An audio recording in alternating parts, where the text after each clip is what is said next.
All right, hello, it's Martine Santerre from Soul Being, and today I'm here with Becky Oster-Blanton from Active Health. Becky, welcome. Thank you. How you doing? I'm great. How are you? I'm terrific. All right, awesome. So Becky is a physical therapist, and she has her doctorate in physical therapy. So let's start by asking a really simple question, which is, what is physical therapy? So a lot of people ask me that. My own husband thought I was a chiropractor for about 3 years while we were married. So I guess some more education needs to be done on what is physical therapy. That sounds reasonable. Yeah. So a physical therapist is someone you can see if you're having neurological or musculoskeletal problems, and we can go through what some of those things would be. If you're not interested in pain medication, or if you're not interested in surgery, a physical therapist is a good person to be. Or if you're using other alternative therapies, we work really well with acupuncture, with chiropractic, as we serve as adjuncts to one another. Okay. So some of the things we might do is manual therapy. Okay. We do soft tissue mobilization, therapeutic massage, not the same massage as a massage therapist, Okay. But more specific areas. What did you say what is that? Soft tissue mobilization. So what is that? Like if you have trigger points, we can do trigger point releases. Okay. We do some things using instruments to relieve trigger points and adhesions where you might have areas of limited range of motion, or if you're having pain in a shoulder, it could be because things are sticking together and not moving right. We have manual techniques with our hands and instruments that we can use. And is that process painful for people sometimes? Sometimes it's uncomfortable, but most people laugh through it. Okay. It's that kind of pain. It's not like post-operative pain or Got it. Right? Okay. Pain that keeps you, it's like giggly pain. They call us physical terrorists or physical torturers. But okay. Got it. Like tickling. Right. So you've been running for 30 years. How has physical therapy, which is amazing, how has physical therapy helped you as an athlete runner? Well, when I was younger, of course, I never got injured. And so as we get older and we sit around, we chase our kids and we sleep and we have stress and bad postures, you get injured, and then you add something into the mix, like running or something repetitive, cycling. You're more prone to injuries as you get older because your body isn't balanced. So physical therapy has helped me personally. Just the statement, I've been running for 30 years, should tell you a little bit something. It's taught me how to balance my own body and my own health without drugs and without surgeries. And without hanging out in a lot of waiting rooms, things I can do on my own. We use a lot of therapeutic exercise. Okay. So, and stretching. So that's how it's helped me, is I've kept me on the roads, and that's how I relieve all of my stress. That's great. So what areas in your practice do you specialize in? So I like to specialize, obviously I like to work with runners and other athletes because that's what I'm interested in. I do a lot of pelvic floor physical therapy. So tell us what pelvic floor is, because I don't think everybody knows. So if you, for instance, have just had a baby, you might have some problems with pelvic pain, you might have some problems with incontinence, you might just feel like you're out of sorts. People tell me they don't feel together. Okay. You might get what's called a rectus diastole, like almost a hole where you can put your fingers in your abdomen. So it's like a herniation, basically. Sure, because this is basically your core has been stretched out. Okay. Right. Yeah. So or sometimes just your posture's off. I know for myself, after my son, for 2 years in the shower, I'd be like, I can't see my feet. I'm still leaning back, washing my hair. Yeah. So I was getting back pain and hip pain. So giving people an awareness of their posture, of their pelvis, of their core, just kind of what their body is doing. Yeah, that's great.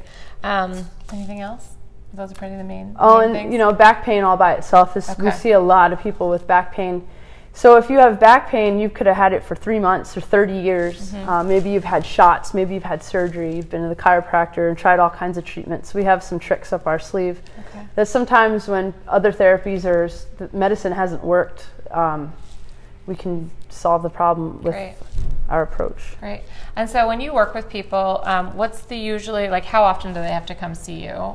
Or does it depend on what you're working with them? Is it like somebody just comes to you once, or do they come multiple times? That's a good question.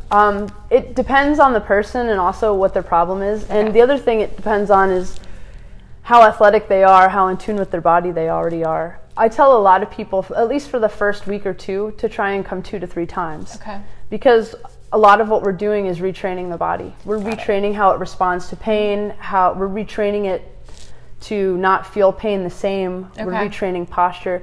So if I only see you once a week or once a month or once every other week, I'm not going to be able to train anything, and your neurological system isn't going to respond the same way. Got it. So I'd rather see you for 3 weeks 9 times than for 9 weeks once a week, okay. and you'll see much better outcomes. Okay, fantastic. So with that, do you need a referral from a doctor to see a physical therapist? You don't need a referral. So the way it works, some insurance companies, if you're using your health insurance, require a referral, but legally you don't need a referral. Okay. And nobody needs a referral if they're paying cash. We've been trained in differential diagnosis. So if you're having back pain, and I don't think it's mechanical back pain, I think it might be your kidneys, or I think it might be your pancreas, that I have enough knowledge to send you to a specialist. So you can come in on your own. Okay, great. Yep. Great. So then what's that goal of physical therapy? Like, what is it that you're trying to get to? Optimal health? What is it that what's the objective of it? The goal is optimal health. Basically, I want people to be aware of their body, and I want them to have a certain level of balance. Okay. So you sit and you sleep and you drive and you play on your phone, and you're always in a forward posture, and we're very anteriorly focused. And what that does is it leads a anterior-posterior imbalance. Okay. And a lot of people have a right-left imbalance too. Somebody will say, I always get hurt and it's always my right side, and I have right-sided headaches, and I have right shoulder pain and my right hip hurts. And that's because your body's out of balance. And it could be nutritional balance, it could be energy balance, but oftentimes it's muscular balance and neurological balance. You find you stand on your right side more often, or you use one side or the other. And that's why I say we work well with other people. So if you're already going to an acupuncturist or a massage therapist, and they're telling you have these, imbalances, this is just another way to help train your body. Fantastic. So last question. What do you love most about your job as a physical therapist? I mean, you've been doing it for a while now. So 13 years. 13 years. So it must be, what is it that's kept you at it? What do you love the most? I like working with people and watching them kind of helping them be empowered and take an active role in feeling better. I like when I see people that tell me, I haven't been able to go away from a bathroom because I'm embarrassed, and I sneeze and I have problems, and now they're like, I sat through a concert, I went to my kids' play, and everything worked out, or I ran my first marathon in 7 years. I haven't been able to. Just watching people be able to live their lives again, and they don't have to take a ton of drugs, and they're not they don't have stitches and post-op stuff. Knowing they can do it on their own is kind of exciting. Wonderful, great. Well, Becky, thank you. Thank you. Blah,